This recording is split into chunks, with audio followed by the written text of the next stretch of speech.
all around. So you have to identify two things. So I'm checking up, checking for the weather conditions. I'm checking for the airport because I seen the light plane go by. So I'm going to put the airport light on if I got a lot of boom stuck up. Two things down. I'm checking the ground conditions, and I'm checking for any underground utilities, checking for slopes on the ground. If you guys are doing your walk around and you keep coming up with stuff, I'll say, okay, you hit the standard, let's move on to the next topic. Okay, so you can keep adding. I'll just say that you've met this criteria, let's move on. Two things around. I'm making sure I got 2 foot clearance from any of my counterweight swing or any outrigger beams that are going to stick out. And I see that there's no other vehicles or people within the job site. Okay, 2 things up, down, all around, done. Now, for our personal safety, it's called a pre-inspection. I'm going to make sure the wheel chocks are in.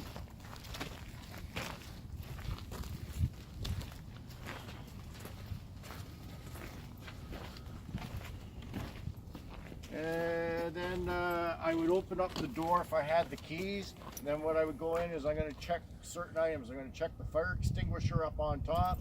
I would check, make sure the nozzle's not plugged up. I would make sure there's enough pressure in the fire extinguisher. Going down, I would make sure the battery switch is turned off so it's against the wind. Then I would check and make sure I've got all my paperwork. So I got all my insurance papers, I got the ownership, I've got my load charts, I got my logbook sheets inside the cab.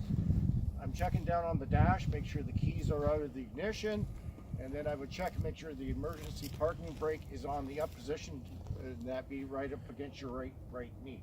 I'll check and make sure all those things are done before I would go and inspect the crane. Any questions about the pre-inspection? Okay. So we'll just double check, we'll open up the door if whoever's got the keys and make sure the keys are all out and all that stuff's done for our own personal safety.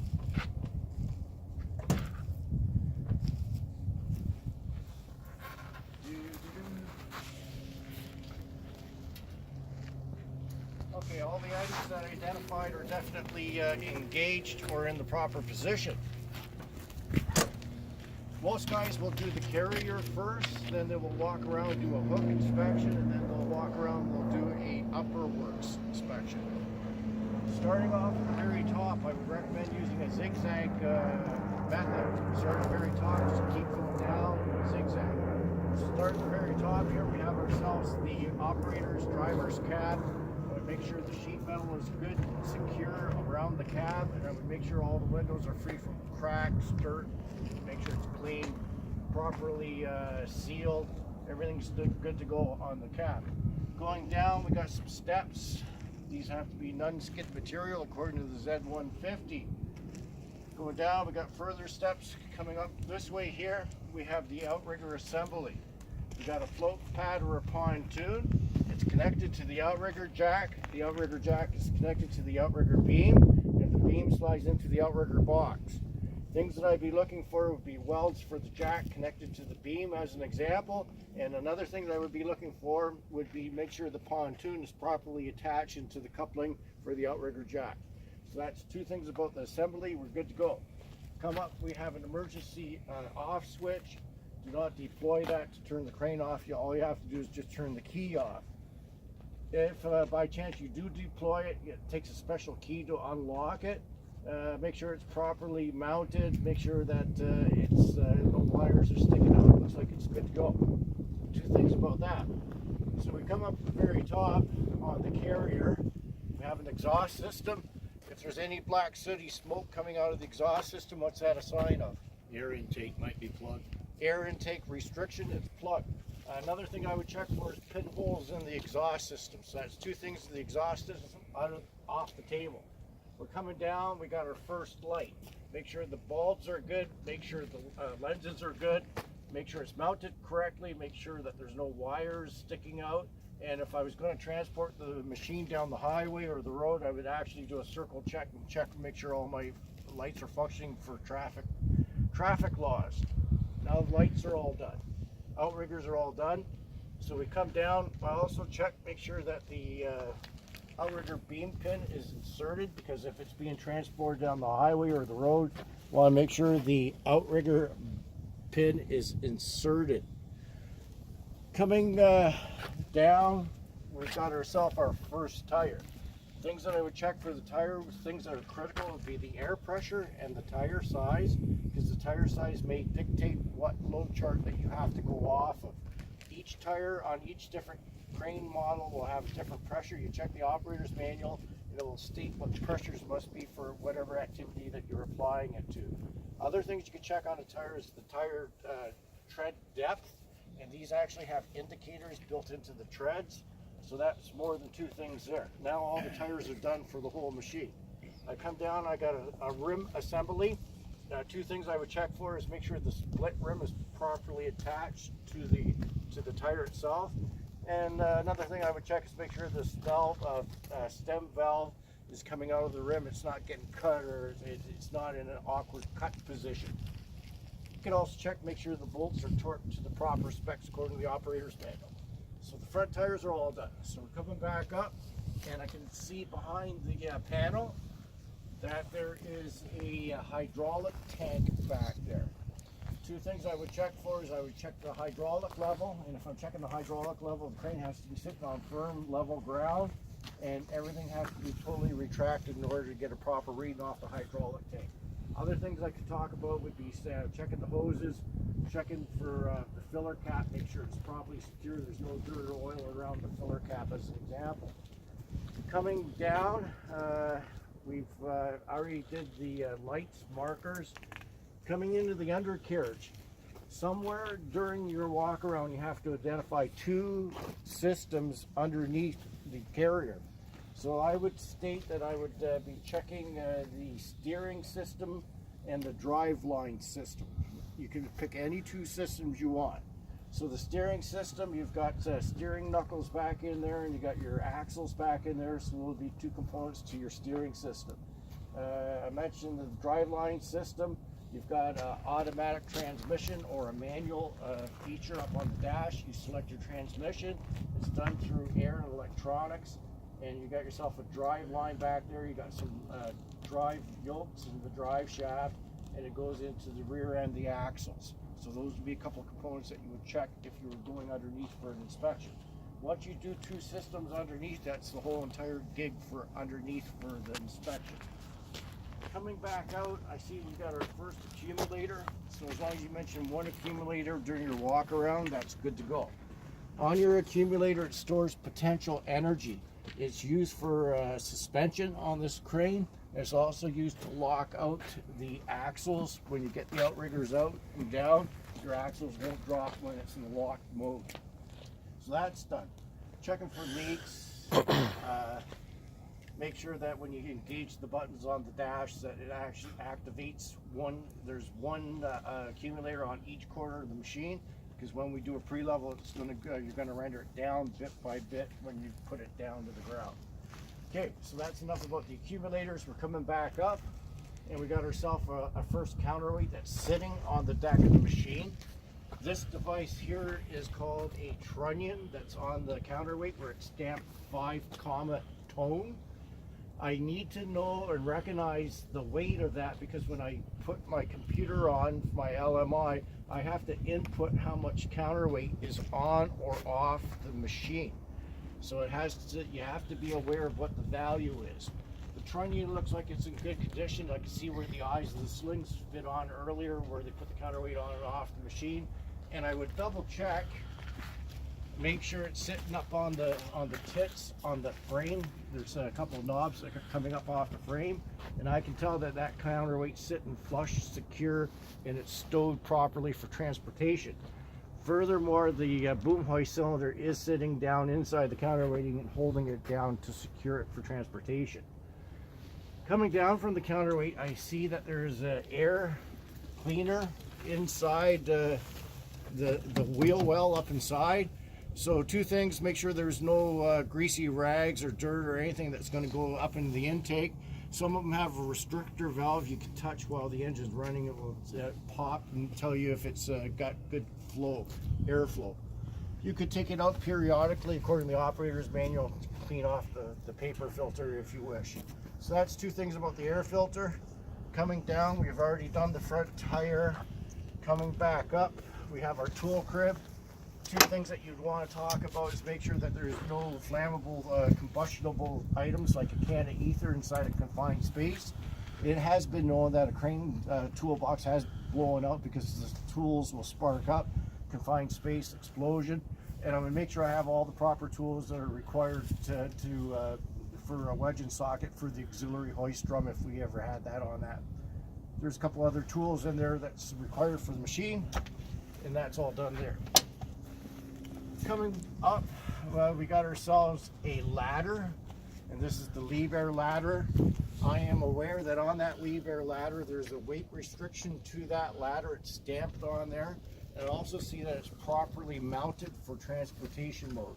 So it's got the little clip on there and it's good to go. So that's two things about the ladder. It'd be a good time to mention the deck. Now that you're up on top and see a clear view of the deck, you want to make sure none of the work crew is throwing any tools or rigging up on the deck. Everything's clear and free to swing around. I don't see any obstructions at all. Coming along here, before we go back down, we have ourselves a ring gear, and that one is an external ring gear because the teeth are on the outside. I would make sure that they're not damaged with any chips or dents, and I would also make sure it's properly lubricated. The type of lubrication that goes on that ring gear would be called gear shield. On that upper works, the upper works is connected to the ring gear by turntable bolts. I would make sure that they're all properly tight, not loosened off. And I would make sure that if there is one loose bolt, I would report it right away, because if there's one loose bolt, there might be chances that the other ones are taking up the slack, and that means when they have to be changed, they'll have to change several of the turntable bolts instead of just one. So that's critical. Make sure those turntable bolts are properly torqued to spec. Do not hand tighten them up by yourself. If you do find a loose one, you have to report it, let the mechanic deal with it. So we're coming down. We already did the deck, the ladder. We've already did the tires. Now we're getting into a different rim assembly here. We have in the inside what we call is the planetary gear system. Inside, the axle is the actual sun gear itself. We got 4 planetary gears. It's a planetary gear because everything revolves around the sun. Inside, we also have an internal ring gear. There is oil that's inside that hub, and the grade of oil should be 75 to 80, 90 gear oil. It's got a stench to it, and for Common Core, all you have to do is identify that. In third year, you got to tell me how you actually do the inspection on the hubs. If I was transporting the machine down the highway, I was pulling over to check my brakes and let the machine cool down, I would put my glove on, I would walk around my drive lines, and I would put a check on. If I found one extremely hot compared to the other ones, that means that the oil could be potentially low, and I would give it further inspection. Other than that, that's the planetary system, so that's good for all the other planetaries. We come along, we've already did our 2 inspections underneath. We did the ring gear, turntable bolts. We're focusing on the carrier. We've done all the tires and the rims now. We've done the ladders, we did the accumulators, we did the lights, we did the outrigger assembly already. So we come around the corner, make sure the pin is in for the outrigger beam. Starting off at the very bottom, we have a government issued plate. It's a commercial vehicle. Things that I require to have when I transport the machine down the highway will be the applicable driver's license. I would make sure I have the ownership, the papers, any special permits that would be required if I had a boom dolly, if I was too long or too wide. We did the lights. We talked about the pins coming up. We have what I call is the bear traps.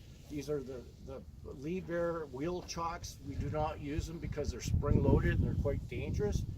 They're very sharp when they snap open. So for that reason, we use the rubber chocks that are on the other side that we inspected for our pre-inspection. So we avoid using these. However, that's what they are. So we're up, we're coming down. This is called the Liebherr jib ladder. It's mostly used for that activity. It's the proper size, sits up at a nice height, and gets along the side of the jib. So that would be referred to the jib ladder. Make sure the rungs are all good, and make sure it's properly secured to the back machine before we transport it. Coming down, we have the pintle hitch, and we have all the electrical and the air glad hands ready to hook up for a boom dolly if required. I'd make sure there be no leaks in the air line. And another dangerous thing is you don't want to stick your hand inside that ring finder because the ring feeder, because what could happen is that could deploy and it could do serious damage to somebody's hand. So watch for that. Shackles to safety chains for securing the dolly to the crane. Coming up, we have a backup alarm. It has to be louder than the ambient sound on a job site. We come up, make sure the wires are properly connected, make sure there's no dirt or debris inside the backup horn so that when we back up it's actually nice and loud. Other things that are in the area before we come up is a backup camera. This is a Liebherr, so it's got windshield wiper fluid that actually sprays onto the lens to clear it. And there's a cab in the front end so that when you back up into your boom dolly or back up into a job site, it gives you a good clear view. Coming up, we've got the bear traps, got the jib ladder, and we got everything all up in here. So we're coming around. We did the whole entire outrigger assembly. We've got that all done. Coming up, we've already talked about the deck of the crane. Inside this area here, we've got something other than the accumulator that's at the very back. We have ourselves air canister for air reservoir for the machine. This machine, I believe, has got 3 different air reservoirs because there's a different gauge for each reservoir up on the front end. At the end of the night, it's good practice to drain a little bit of air out, just make sure the moisture is out of the system, regardless if it's got an air dryer system or not. So we got all these features here. We've already talked about the ladder. We've talked about the planetary system. We talked about the tires. Something that I want to check that's critical is that you got a house lock pin connecting the upper works into the carrier. If you were transporting the machine with the boom over the front end and the cradle, you want to make sure that that is properly engaged before you boom it up out of the saddle. Otherwise, you could be misaligned and that could be trouble. If the boom was transported in a dolly, I would want to make sure the house lock is out before you transport the machine. Otherwise, it could do severe damage to your house and it could do severe damage to the dollies as well. So it depends on where the boom is being stored for transportation will dictate if the pin should be in or out. So it should be something that you check that's critical.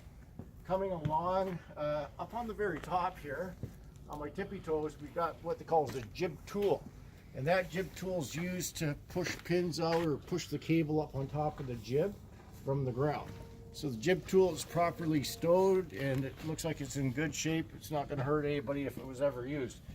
So we're coming down. We've already done the lights. We already did 2 systems underneath. We've done the planetary. We did the tires. We've done the ladder. Coming along inside here is the storage. There's a trap door up on top. That's where you store your headache ball back inside there. Make sure that it's not rotted out because that headache ball weighs a couple 100 pounds. You want to make sure it's not going to bounce out as you transport down the highway, and you want to make sure it's sitting in there properly so it doesn't do any damage inside. So we're coming down, coming up. One of the things that you may want to mention as well is the frame. So during the walk around, if you mention the frame once, that would be good. Make sure that there's no rust. If you see rust on the frame, that means there could be a crack or a hole in it somewhere. That means there's water penetrating in. Make sure that any hoses or electrical wires going through the frame, they got grommets or some type of a style where the wire, the hydraulic hose isn't chafing through that steel frame.